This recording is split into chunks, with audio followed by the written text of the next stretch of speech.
ज्या विद्यार्थ्यांना महाराष्ट्र राज्यामध्ये MBBS, BDS, BAMS, BHMS किंवा फिजिओथेरपीला ॲडमिशन घ्यायचं आहे आणि विद्यार्थी डॉक्युमेंटचं प्रिपरेशन करत आहेत, अशा विद्यार्थ्यांच्या फाईलमध्ये महाराष्ट्र शासनाचा एक फॉर्म असणं कंपल्सरी आहे. तो फॉर्म विद्यार्थ्यांच्या फाईलला लावून असणं गरजेचं आहे. नेमका महाराष्ट्र शासनाचा कोणता फॉर्म आहे त्याविषयी डिटेल इन्फॉर्मेशन पाहणार आहोत. नमस्कार, मी अंकुश पाटील. तुम्ही पाहताय श्री छत्रपती अकॅडमी पुणेचं यूट्यूब चॅनल.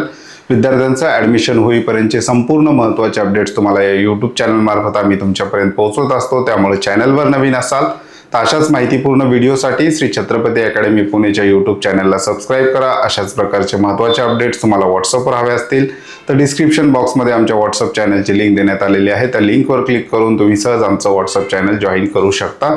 आजच्या मुख्य विषयाला सुरुवात करतोय. मी बोलतोय महाराष्ट्र शासनाच्या स्क्रुटिनी फॉर्म विषयी. नेमका स्क्रुटिनी फॉर्म काय आहे महाराष्ट्र शासनाचा, याचा विद्यार्थ्याला नेमका कधी उपयोग पडतो याविषयी डिटेल आपण पाहणार आहोत. त्याचबरोबर विद्यार्थ्यांचे ॲडमिशन प्रक्रियेदरम्यान म्हणजेच नीट रिझल्ट लागल्यानंतर महाराष्ट्र स्टेट कोटाची जेव्हा काउन्सिलिंग प्रक्रिया सुरू होते त्या दरम्यान विद्यार्थ्यांचे डॉक्युमेंट्स हे 2 वेळा व्हेरीफाय केले जातात. नेमके कोणते 2 टप्पे आहेत त्याच्यामध्ये पहिला टप्पा आहे ऑनलाईन डॉक्युमेंट कसे व्हेरीफाय होतात आणि दुसरा टप्पा आहे ऑफलाईन प्रक्रिया, ऑफलाईन डॉक्युमेंट कसे त्या ठिकाणी व्हेरीफाय होतात आणि त्यामध्ये स्क्रुटिनी फॉर्म किती महत्त्वाचा आहे याविषयी डिटेल इन्फॉर्मेशन पाहणार आहोत. तत्पूर्वी श्री छत्रपती अकॅडमी पुणेच्या कट ऑफ मंत्र ॲप मार्फत आपण आज संध्याकाळी 8 वाजता विद्यार्थ्यांसाठी तयारी डॉक्युमेंटची हा फ्री मोफत झूम वेबिनार त्या ठिकाणी अरेंज केलेला आहे. याच्यामध्ये विद्यार्थ्याला स्टेट कोट्याचे कोणते डॉक्युमेंट्स आहेत, त्याच्यामध्ये स्पेसिफाईड रिझर्वेशनचे काही महत्त्वाचे डॉक्युमेंट्स आहेत, वेगवेगळ्या डॉक्युमेंटचे नमुने आहेत, ते नेमके कोणते डॉक्युमेंट आहेत त्याविषयी माहिती देणार आहोत. ऑल इंडिया कोटासाठी कोणते डॉक्युमेंट प्रिपेअर करायचे आहेत, वेटरनरी ज्या विद्यार्थ्यांना करायचं आहे त्यांच्यासाठी कोणते डॉक्युमेंट आहेत, MBBS अब्रॉड जे विद्यार्थी इंटरेस्टेड आहेत त्यांच्यासाठी कोणते डॉक्युमेंट त्या ठिकाणी प्रिपेअर करायचे आहेत आणि अदर स्टेट उत्तर प्रदेश, कर्नाटक, तेलंगणाच्या ॲडमिशनसाठी कोणते डॉक्युमेंट लागतात या संपूर्ण डॉक्युमेंटची माहिती आजच्या झूम वेबिनारमध्ये विद्यार्थ्यांना मिळणार आहे.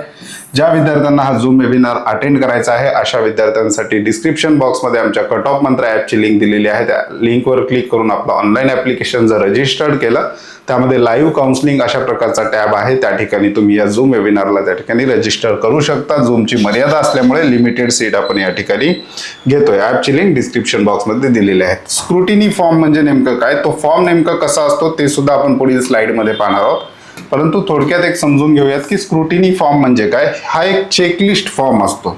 जेव्हा एखाद्या विद्यार्थ्याला कॉलेज मिळतं आणि विद्यार्थी कॉलेजवर ॲडमिशन घ्यायला जातो तर त्या ठिकाणी कॉलेजच्या ॲडमिशन प्रोसेस करणारे जे काही नोडल ऑफिसर असतात त्यांच्याकडे हा फॉर्म असतो आणि त्याच्यावर एक डॉक्युमेंटची चेकलिस्ट असते. तो एक चेकलिस्ट फॉर्म असतो. त्याच्यामध्ये महाराष्ट्र CET सेलचा अधिकृत चेकलिस्ट फॉर्म आहे, म्हणजे गव्हर्नमेंट ऑफ महाराष्ट्राचा हा अधिकृत चेकलिस्ट फॉर्म आहे. बाकी कुठल्याही लिस्टनुसार कॉलेज डॉक्युमेंट चेक करत नाही. या स्क्रुटिनी फॉर्मनुसार तुमचे डॉक्युमेंट चेक होतात. सर्टिफिकेट चेकिंग रिपोर्ट हा फॉर्म म्हणजे विद्यार्थ्यांचा सर्टिफिकेट चेकिंग रिपोर्ट म्हणून काम करतो. कागदपत्रांची यादी त्या फॉर्मवर असते. आणखी विद्यार्थ्यांचे काही डिटेल असतात ते पुढे पाहूयात. प्रवेशासाठी लागणाऱ्या 25 ते 30 आवश्यक कागदपत्रांची ही अधिकृत यादी असते महाराष्ट्र शासनाची. स्क्रुटिनी फॉर्म का वापरला जातो, याचा उद्देश काय आहे वापरण्यासाठी, ऑनलाईन माहिती आणि मूळ कागदपत्रांची पडताळणी करण्यासाठी. म्हणजेच एखाद्या विद्यार्थ्यांनी CET सेलच्या वेबसाईटवर स्टेट कोट्यासाठी रजिस्ट्रेशन केलेलं आहे, त्या फॉर्ममध्ये जी काही ऑनलाईन पद्धतीची माहिती भरलेली आहे ती पुन्हा एकदा चेक करण्यासाठी आणि ती ऑनलाईन माहिती विद्यार्थ्यांनी बरोबर भरली आहे का, त्या माहितीला सपोर्टिव्ह डॉक्युमेंट विद्यार्थ्यांकडे आहेत का हा तपासण्यासाठी हा स्क्रुटिनी फॉर्म असतो. विद्यार्थ्यांच्या प्रवेशासाठी पात्रता चेक करणं, एलिजिबिलिटी क्रायटेरिया ज्या काही असतील, मग तो PCB एलिजिबिलिटी क्रायटेरिया असेल, MBBS BDS साठी PCBचा क्रायटेरिया आहे.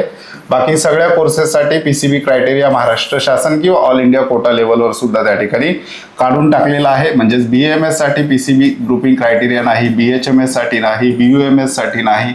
त्याच्यानंतर फिजिओथेरपीसाठी PCB ग्रुपिंग क्रायटेरिया नाही. फक्त PCBची ग्रुपिंग क्रायटेरिया जो आहे सध्याच्या घडीला MBBS आणि BDS या 2 कोर्सेससाठी त्या ठिकाणी आहे. आरक्षण रिझर्वेशन क्लेम खरा आहे की नाही हे तपासण्यासाठी एखाद्या विद्यार्थ्याने ऑनलाईन फॉर्ममध्ये एखादी कॅटेगरी टाकली तर त्या संदर्भातले सपोर्टिव्ह डॉक्युमेंट त्या विद्यार्थ्याकडे आहेत का, खरंच तो त्या रिझर्वेशनसाठी पात्र आहे का हे तपासण्यासाठी सुद्धा हा फॉर्म आहे. त्याच्यानंतर प्रवेश प्रक्रियेतील चुका आणि बोगस प्रवेश रोखण्यासाठी हा या स्क्रुटिनी फॉर्मचा त्या ठिकाणी उपयोग आहे. स्क्रुटिनी फॉर्म कुठे वापरला जातो, कॅप राऊंड म्हणजे जेव्हा ॲडमिशन प्रक्रियेचे विद्यार्थी फॉर्म भरतात कॉलेज अलॉट झाल्यानंतर विद्यार्थ्याला कॉलेजला त्या ठिकाणी जावं लागतं रिपोर्टिंगसाठी. मग कॉलेज फायनल ॲडमिशनसाठी असेल किंवा होल्ड किंवा फ्रीज करून अपग्रेडेशनसाठी असेल पुढच्या राऊंडसाठी. अपग्रेडेशन वगैरे आपण नंतरच्या व्हिडिओमध्ये डिटेल पाहणार आहोत. तर विद्यार्थ्याला कॉलेजला जावं लागतं. कॉलेजला त्या ठिकाणी एक नोडल सेंटर त्या ठिकाणी सेटअप केला जातो कॉलेज मार्फत. अलॉट झालेल्या संबंधित कॉलेजच्या अधिकृत नोडल सेंटरवर हा फॉर्म वापरला जातो. अधिकारी व डीन स्क्रुटिनी ऑफिसर पडताळणी अधिकारी असतात प्रत्येक कॉलेजला त्या ठिकाणी, आणि डीन यांच्या समोर हा जो काही फॉर्म आहे त्यानुसार विद्यार्थ्याचे डॉक्युमेंट चेक केले जातात. त्याच्यानंतर पुढे जाऊयात. डॉक्युमेंट्स 2 वेळा आणि कसे व्हेरीफाय होतात. एक आहे प्रवेश प्रक्रियेत 100% पारदर्शकता आणि अचूकता आणण्यासाठी टप्पा व्हेरिफिकेशन पद्धत आणि कधी केले जातात. फेज 1 जो आहे ऑनलाईन पद्धत ई व्हेरिफिकेशन. जेव्हा एखादा विद्यार्थी ऑनलाईन पद्धतीने ऍप्लिकेशन फॉर्म भरतो, विद्यार्थ्याचे सगळ्यांचे फॉर्म भरून झाल्यानंतर सीईटी सेलच्या ऑफिशियल वेबसाईटवर ऑनलाईन पद्धतीने ई व्हेरिफिकेशन त्या डॉक्युमेंटचं होतं. डॉक्युमेंटमध्ये काही चुका असतील तर त्या ठिकाणी रिमार्क दिले जातात आणि री अपलोड करण्यासाठी डॉक्युमेंट सांगितलं जातं ऑनलाईन पद्धतीनंच. किंवा ब्लर डॉक्युमेंट अपलोड झाला असेल विद्यार्थ्याचं तर त्या सुद्धा सूचना किंवा मेसेज सीईटी सेल मार्फत केल्या जातात आणि विद्यार्थ्यांना ते डॉक्युमेंट ऑनलाईन पद्धतीने सुधारण्याचा चान्स त्या ठिकाणी दिला जातो. फेज 2 ऑफलाईन फिजिकल पद्धत. कॉलेज अलॉट झाल्यावर प्रत्यक्ष कॉलेजला जाऊन विद्यार्थ्यांचे डॉक्युमेंट जे आहेत ऑफलाईन पद्धतीने त्या ठिकाणी व्हेरीफाय होतात. टप्पा 1 ऑनलाईन डॉक्युमेंट व्हेरिफिकेशन. नोंदणी झाल्यानंतर कागदपत्र अपलोड करणे आणि ई व्हेरिफिकेशन त्या डॉक्युमेंटचं. टप्पा 2 कॉलेज अलॉट झाल्यानंतर प्रत्यक्ष कॉलेजमध्ये रिपोर्टिंग. स्क्रुटिनी फॉर्मचा प्रत्यक्ष वापर ऑफलाईन पद्धतीत होतो. अधिकारी मूळ कागदपत्रे हातात घेऊन बारकाईने तपासतात. एक एक डिटेल त्या ठिकाणी तपासतात. Caste certificate number, caste validity number, non creamy layer number, उत्पन्नाचं प्रमाणपत्र जे आहे सगळं व्यवस्थित त्या ठिकाणी तपासून घेतात. सर्व कागदपत्रे योग्य असल्यास इलिजिबल यस असा शेरा त्या ठिकाणी दिला जातो. जर कागदपत्रांमध्ये त्रुटी आलं तर काय नुकसान होतं, विद्यार्थ्यांची कॅटेगरी त्या ठिकाणी बदलू शकते. उदाहरणार्थ रिझर्व्ह मधून विद्यार्थी ओपन मध्ये त्यांना ट्रान्सफर करू शकतात.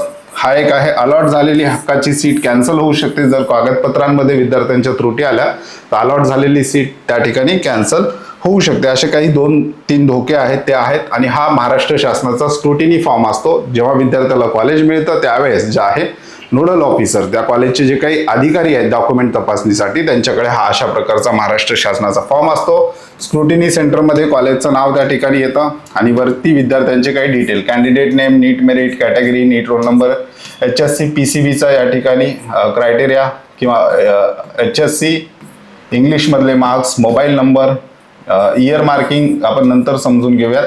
सिग्नेचर ऑफ कॅन्डिडेट या ठिकाणी दिली जाते आणि या ठिकाणी जर तुम्ही बघितलं तर पूर्ण डॉक्युमेंटची अशा प्रकारे चेकलिस्ट आहे. ॲडमिट कार्ड असेल तर yes, copy of application form, नेटिव्हची मार्कशीट, नॅशनॅलिटी, डोमिसाईल, बाकी सगळे जे काही documents, if applicable caste certificate, caste validity, non creamy layer, specified reservation काय आहे, defence 1, defence 2, defence 3, Maharashtra Karnataka border, hilly, EWS, orphan आणि काही रिमार्क असेल तर या ठिकाणी स्क्रुटिनी ऑफिसर मार्फत त्या ठिकाणी लिहिला जातो. आता हा जो काही स्क्रुटिनी फॉर्म आहे याची PDF आपल्या ऑनलाईन ॲप्लिकेशनमध्ये डॉक्युमेंट सेक्शन आपण बनवू आणि त्या डॉक्युमेंट सेक्शनमध्ये जाऊन तुम्ही जे काही आहे हा स्क्रुटिनी फॉर्म डाउनलोड करून घेऊ शकता. आपल्या फाईलला त्या ठिकाणी लावून यानुसार डॉक्युमेंट तुम्ही आपले व्यवस्थित आहेत का ते तपासून पाहू शकता. याच फॉर्मनुसार तुमचे डॉक्युमेंट तुमच्या कॉलेजवर त्या ठिकाणी व्हेरीफाय होणार आहे. त्याच्यात एक इन्कम सर्टिफिकेटचा कुठला उल्लेख नाही, तर ज्यांचं उत्पन्न 8 लाखापेक्षा कमी आहे आणि स्कॉलरशिप बेनिफिट घ्यायचा आहे अशा विद्यार्थ्यांनी इन्कम सर्टिफिकेट पण सोबत ठेवा. परंतु बाकी हे जे काही डॉक्युमेंट आहेत ॲडमिशन प्रक्रियेसाठी त्या ठिकाणी महत्त्वाचे आहेत. तर ज्या विद्यार्थ्यांना आजचा झूम वेबिनार अटेंड करायचा तयारी कागदपत्रांची डिस्क्रिप्शन बॉक्समध्ये ऑनलाईन ॲप्लिकेशनची लिंक दिलेली आहे. त्या लिंकवर क्लिक करून तुम्ही सहज झूम वेबिनार त्या ठिकाणी रजिस्टर करू शकता. ज्या विद्यार्थ्यांना छत्रपती अकॅडमी पुणेच्या पेड काउन्सिलिंग सर्व्हिसमध्ये सहभागी व्हायचा आहे अशा विद्यार्थ्यांसाठी डिस्क्रिप्शन बॉक्समध्ये आमचे कॉन्टॅक्ट नंबर त्याचबरोबर आमचा ॲड्रेस दिलेला आहे. तुर्तास आजच्या व्हिडिओमध्ये आपण इथेच थांबतोय. पुन्हा भेटूयात आणखी एका नव्या आणि माहितीपूर्ण व्हिडिओमध्ये. धन्यवाद.